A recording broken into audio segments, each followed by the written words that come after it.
Pokojný večer na vršky a tiché polia padá a každý z nás niečo krásne čaká.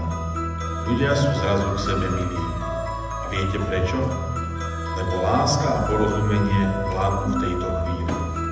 Tajomné ticho nad Betlehemom, polnočná hodina zázrak čaká.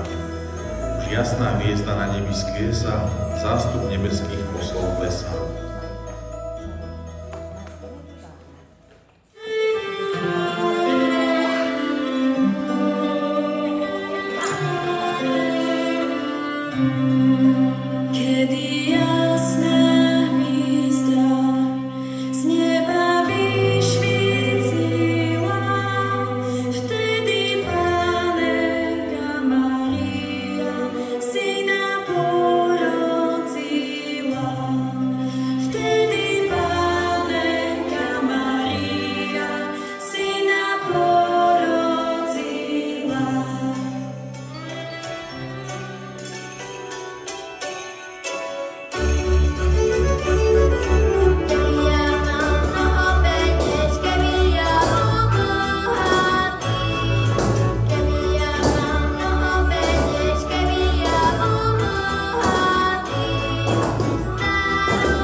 Daj Bohu šťastia vašemu domu, nebudem menovať, však všetké znáte, kemu starý roček už het ide. A je nový príde, co bolo, už se to minulo. Treba zapomenúť na všetko pláne. A co bolo dobre v našem srdečku ostane.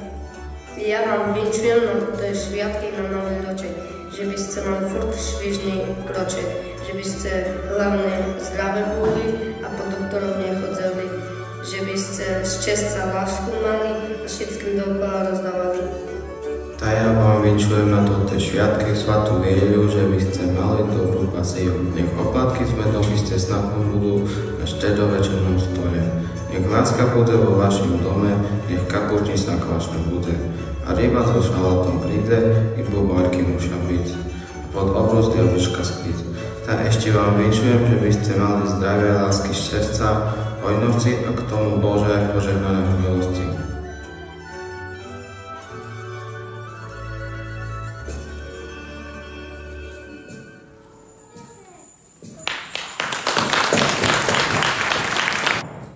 S Božím narodzením pomaly odchozí rok starý a prichozí rok nový. Starý rok še lúči a nový še rozí. Bo to tak, rok co rok na tým švece chodí. Nech starým zvykom je v túto vianočnú chvíľu želať sebe do vetna, zdravie i silu. A hlavne nech pokoj, láska vládne celým svetom, to želám vám, za nás, všetkým dospelým i decom.